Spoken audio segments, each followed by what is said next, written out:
नमस्कार।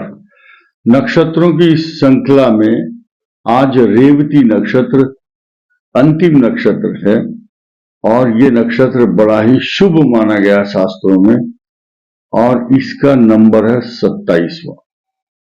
जो लोग 27 तारीख को ही पैदा हुए होंगे या 9 तारीख को, उनके लिए ये बहुत शुभ रहता है। किस किस के लिए?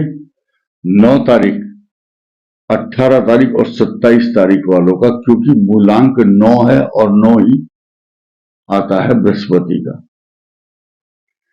और ज्योतिष शास्त्र के अनुसार जिनका जन्म रेवती नक्षत्र में होता है उनकी बुध की महादशा रहती है। 17 वर्ष की बुध की महादशा अगर प्रथम चरण में हो तो अंतिम चरण में 4 वर्ष और 3 माह तक जन्म के समय महादशा रहती है बुध की। अब यहां हम बात करेंगे मेष लग्न हो और रेवती नक्षत्र वाला बच्चा हो, तो ये क्या है? मेष लग्न मंगल का नक्षत्र लगन है और मीन लग्न वालों का या मीन राशि वालों का जो भाग्येश है वो मंगल होता है, तो रिश्ता स्थापित होता है। मीन राशि और मेष लग्न का रिश्ता बनता है, आपस में रिलेशन है, कोरिलेट करते हैं, क्योंकि मेष लग्न का स्वामी मंगल और मीन राशि का स्वामी बृहस्पति है। लेकिन मीन राशि का जब अष्टम भाव नवम भाव देखेंगे तो वो भाग्येश मंगल होगा और मीन राशि से जो दूसरा भाव है वो भी मंगल की राशि है, मेष राशि। अब मेष लग्न और मीन राशि रेवती नक्षत्र हो तो 12वें भाव में चंद्रमा, जन्म के समय बुध की दशा कष्टकारक, अच्छी नहीं रहती। उसके बाद बुध की दशा भी 16 वर्ष तक 17 वर्ष तक अच्छा नहीं रहता, रोग कारक कहा गया है। बाल्य अवस्था से ही जो कष्ट सहन कर रहा हो, क्योंकि शनि की महादशा तो आती नहीं है, लास्ट में आएगी। बुध की दशा में जन्म हुआ है इनका और बुध के बाद केतु और शुक्र अच्छा होगा, केतु कष्टकारक होगा। कुल मिलाकर के 20-25 साल तक कष्ट का जीवन व्यतीत करते हैं। द्वादश चंद्रमा भी अच्छा फल नहीं देता। माता के साथ कई बार कष्ट के साथ घर से बाहर निवास करना पड़ता है और या मामा के यहाँ निवास करता है व्यक्ति, या विदेश में या घर से बाहर हॉस्टल में पढ़ने के लिए भेज दिया जाता है ऐसे बालक को। शुक्र की दशा में ये आत्मनिर्भर बहुत अच्छे सुखी जीवन व्यतीत करना शुरू कर देते हैं। उसके बाद फिर इनका सूर्य की महादशा अत्यंत शुभ, ज्ञान बुद्धि विवेक कला कौशल संतान के लिए भी अच्छा, और चंद्रमा की दशा में बहुत सुंदर मकान बनाते हैं जिसको देखने के लिए दूर दूर से लोग आश्चर्यचकित होकर के प्रशंसा करते हैं कि ये मकान यार कितना सुंदर बनाया इन्होंने। अभावग्रस्त होकर के धीरे धीरे अपने पैरों पर खड़े होना और मकान का निर्माण करना। चंद्रो ददाति धन कांचन भूमि लाभम, सोना चांदी सब कमाते हैं। और उसके बाद सूर्य चंद्र मंगल की दशाएं सुफल देती हैं। वृषभ लगन, एकादश भाव में चंद्रमा, गंडमूल शांति, ऐसे बच्चों की सभी कराते हैं, चाहे मेष लग्न वाला हो, चाहे वृषभ लगन, चाहे मिथुन। अगर मीन राशि वाला रेवती नक्षत्र वाले की जन्म के समय गंडमूल शांति नहीं कराई जाती है तो उसको जीवन में कई प्रकार की समस्याएं, उतार चढ़ाव, कई कठिनाइयों का सामना करना पड़ता है। मिथुन वृषभ लगन में 11वां चंद्रमा, धन का लाभ निरंतर होता है। बुध की दशा शुभ, केतु की दशा भी लाभकारी मानी गई है। आगे सब दशाएं अच्छा फल प्रदान करती हैं। मिथुन लगन मीन राशि रेवती नक्षत्र वालों का 10वें भाव में जब चंद्रमा है और जन्म के समय शनि की महादशा और 17 वर्ष बुध की दशा, यानी कि आप मानिए बुध की दशा तो अभी रहेगी ही जन्म के समय। हमने अगर शनि बोला है तो वो उचित नहीं है, गलत है वो। बुध की महादशा में जन्म होता है। 17 वर्ष बुध की दशा इनके लिए अत्यंत शुभ फल प्रदान करती है। फिर 7 साल केतु कुछ कष्टकारक है अगर खराब भाव में केतु है तो। शुक्र की महादशा में विदेश यात्राएं, मान सम्मान और पढ़ाई में ये अपने झंडे गाड़ देते हैं। इनको प्रभुता प्राप्त होती है, लोग सम्मान देते हैं। वो बात अलग है कि ये कंफ्यूज रहते हैं अपने कार्यों में, पूछ पूछ करके कार्य करते हैं दूसरों से, लेकिन उसके बाद इनकी जो दशाएं शुक्र, सूर्य, मंगल, चंद्रमा सब दशाएं शुभ फल देती हैं।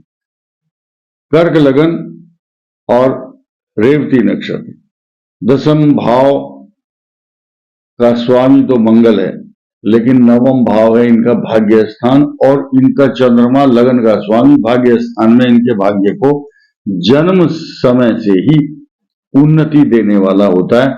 बुध की दशा इनके लिए बाल्यावस्था में कष्टकारक रहती है। भाई बहनों की समस्या, खर्च की समस्या, यात्रा से संबंधित, लेकिन सभी के लिए एप्लीकेबल इसलिए नहीं है क्योंकि लग्न का स्वामी ही इतना मजबूत है आपके भाग्य स्थान में, तो आपसे सुखी कौन होगा।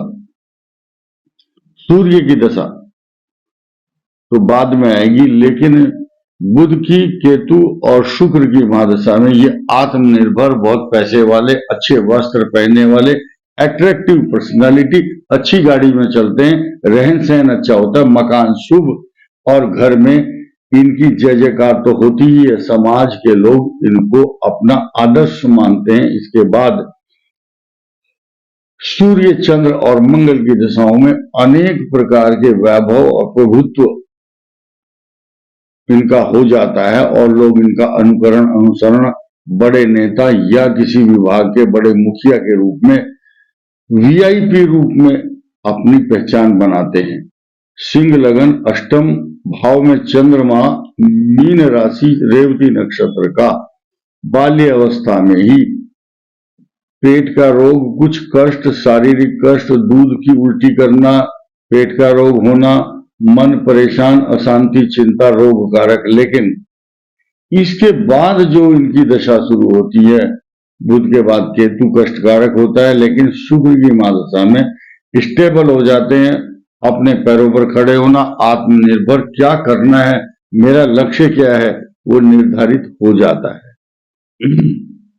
इसके बाद कन्या लग्न को देखेंगे तो कन्या लग्न मीन राशि अत्यंत शुभ फल, जैसा सिंह लगन के लिए शुक्र, सूर्य, चंद्र, मंगल सब दशाएं शुभ होती हैं, इसी प्रकार कन्या लग्न के लिए बाल्यावस्था से बुध की दशा अत्यंत शुभ। केतु एकदम ओके, लेकिन शुक्र की महादशा में तो वैभव, मान सम्मान, तरक्की, पैसा, प्रॉपर्टी, जायदाद, और आपके वैभव पूर्ण जीवन में लेश मात्र भी परेशानी नहीं आती है।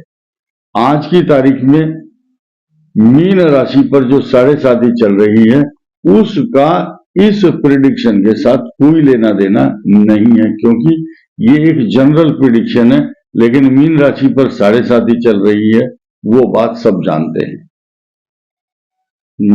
कन्या लगन में शुक्र की दशा, सूर्य, चंद्र बहुत अच्छी दशाएं रहती है, लेकिन मंगल की दशा आते आते कष्ट देती है, और राहु की दशा और इतना वैभव देती है कि शायद पैरों में सूजन कभी कभी होती है, लेकिन धन, समृद्धि और स्थिरता सब कुछ प्रदान करने वाली दशा होती है। राहु अगर अष्टम में है या 12वें तो कुछ कष्टकारक ग्रह अवश्य दिखाई देते हैं। तुला लगन, मीन राशि, रेवती नक्षत्र, छठे भाव में चंद्रमा रोग कारक होता है, क्योंकि चंद्रमा इनका 10वें भाव का स्वामी है और छठे भाव में है। अगर शुभ ग्रहों से दृष्ट नहीं है तो व्यक्ति जन्म के समय बुध की महादशा चल रही होती है तो कष्ट देती है, उसके बाद केतु दशा कष्ट, शुक्र की महादशा भी अच्छा फल प्रदान नहीं करती, लेकिन गुजारे लायक धन जरूर मिलता है, बहुत बड़ा सेटिस्फेक्शन नहीं मिलता है, क्योंकि अष्टम भाव का स्वामी शुक्र होगा, उसकी दशा होगी तो तुला लग्न और मीन राशि के लिए दोनों तरफ से अच्छा फल नहीं मिलता है। शुक्र कहाँ बैठा है ये निर्भर करता है उसकी शुभत्व और अशुभ लक्षण, जो किस प्रकार की भूमिका निभाता है शुक्र उस कुंडली में। उसके बाद सूर्य दशा अत्यंत शुभ और चंद्रमा की दशा में बड़े बड़े सम्मान, पुरस्कार, अच्छी कीर्ति फैलती है, ऐसे व्यक्ति की बड़े प्रमोशन मिलते हैं। मंगल की दशा में भाग्य उदय होता और भी अच्छा। राहु की दशा भी शुभ फल प्रदान करती है। वृश्चिक लगन और पंचम भाव में चंद्रमा रेवती नक्षत्र वालों का जन्म के समय बुध की दशा अच्छी नहीं रहती है। जितने वर्ष की दशा होगी वो अच्छा शुभ फल नहीं देगी।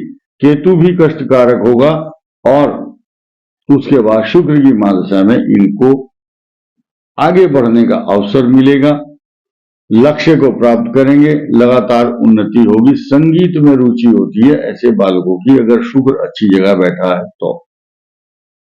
उसके बाद सूर्य और चंद्र मंगल सब दशाएं अत्यंत शुभ फल प्रदान करती है। नाम होता है ऐसे व्यक्ति का अपनी सब रेस्पॉन्सिबिलिटी, जिम्मेदारियों का बहुत अच्छी प्रकार से ऐसा व्यक्ति निर्वहन करता है और कहीं से भी अपना मुंह नहीं मोड़ता और चुनौतियों का सामना करने के लिए उद्यत रहता है हर समय।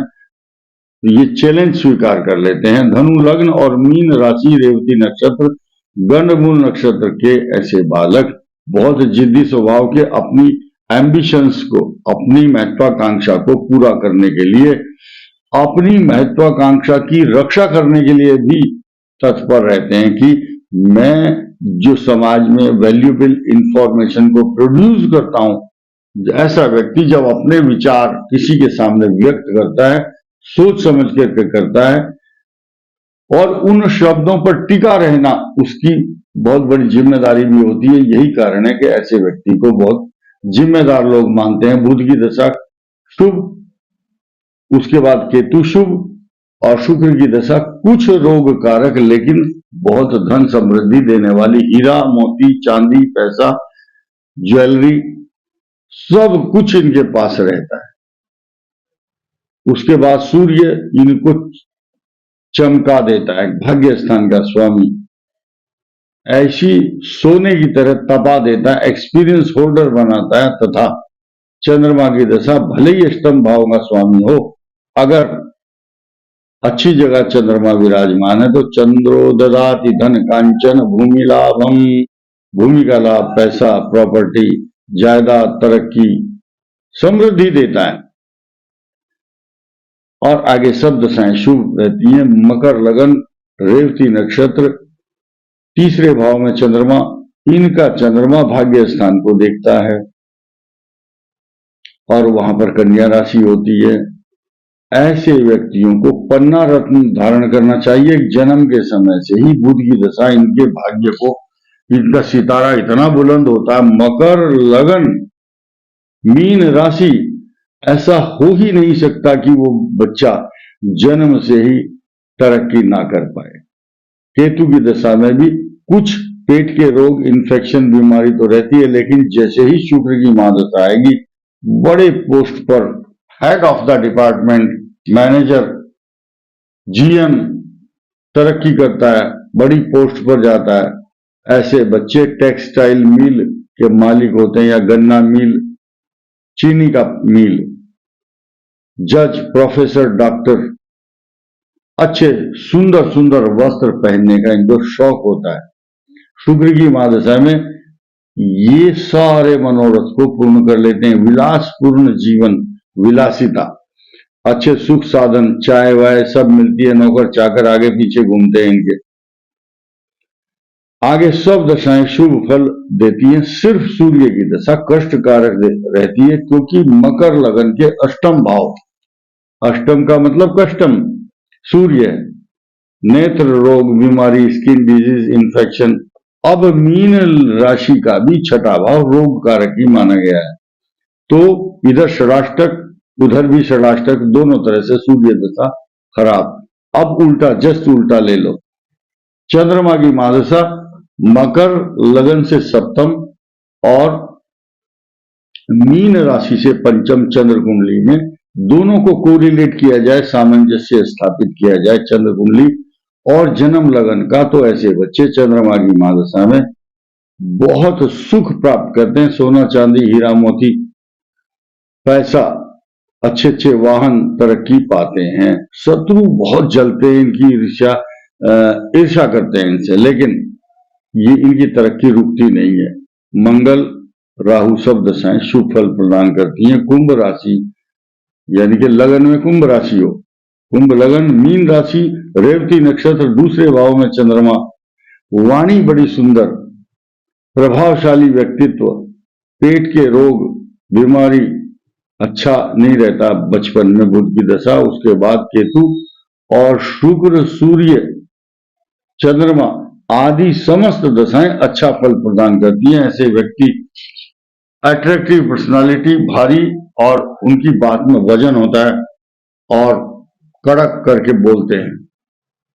आगे सब दशाएं अच्छा फल देती है। मंगल विशेष तौर से ज्यादा लाभ देता है, क्योंकि कुंभ और मीन के लिए योग कारक बनता है मंगल। मीन लगन और मीन राशि, रेवती नक्षत्र, गंडमूल के जो बालक हैं उनका सुनिए, देखिए कितना अच्छा है। मीन लग्न भी है, मीन राशि भी है और पंचम भाव का स्वामी चंद्रमा, इनको अद्वितीय पर्सनालिटी, अच्छी, सुंदर, बुद्धिमान, गुणवान, धनवान, भाग्यवान तथा ऐश्वर्यवान, पुत्रवान, कन्या संतान होती है इनके यहाँ, लेकिन पुत्र भी बृहस्पति की अच्छी दृष्टि हो तो पुत्र लाभ भी होता है। ऐसे व्यक्ति धार्मिक, गुणवान, अच्छी पर्सनालिटी वाले, रिलीजियस होते हैं और अपनी तर्क शक्ति, आर्गुमेंट पावर से दूसरों को हमेशा पराजित करने की क्षमता रखते हैं। उसके बाद इनको बुध की दशा भी बाल्यकाल से ही अच्छा फल देती है। फिर केतु और शुक्र की महादशा में इनको अच्छे फल प्राप्त होते हैं। भाई बहन से जुड़ी हुई समस्याएं, स्वास्थ्य से जुड़ी हुई समस्याएं शुक्र की दशा में देखने को मिलती हैं। उसके बाद शुक्र के बाद सूर्य रोग कारक, नेत्र पीड़ा कारक, कुछ रोग, लेकिन साहस की वृद्धि निरंतर होती है।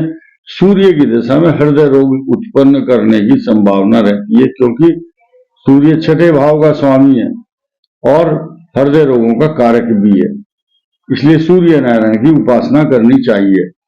उसके बाद चंद्र दशा में इनके लॉटरी खुलती है, अचानक पैसा, अच्छी पर्सनालिटी, तरक्की, प्रमोशन, पैसा, यश, कीर्ति, घर में रिद्धि सिद्धि, सुख और समृद्धि की वृद्धि निरंतर होती रहती है और प्रसिद्धि बहुत मिलती है। ऐसा इस मीन लग्न और मीन राशि रेवती नक्षत्र का जो फल है, उन बच्चों को जिनका रेवती नक्षत्र है, गंडमूल शांति या रेवती नक्षत्र का जो मंत्र है उसका एक माला का जाप अवश्य करेंगे। ऐसा करने से आपको पितृदोष, कालसर्प दोष और गंडमूल शांति से उत्पन्न जो उपद्रव होते हैं या जो साइड इफेक्ट होते हैं गंडमूल शांति के, वो करने चाहिए। आज की तारीख में मीन राशि पर 7.5 है, तो सरसों का तेल लो और शनिवार के दिन उसमें अपने मुख की जो छाया है अगर दिखाई दे जाए तो उस तेल को लेकर के पीपल के वृक्ष की जड़ में छोड़ देना चाहिए। वहां ब्रह्मा का वास है। शनि के द्वारा 7.5 के उपद्रव है, साइड इफेक्ट है, वो आपको बिल्कुल भी नहीं होंगे। इस वीडियो में इतना ही। धन्यवाद, नमस्कार।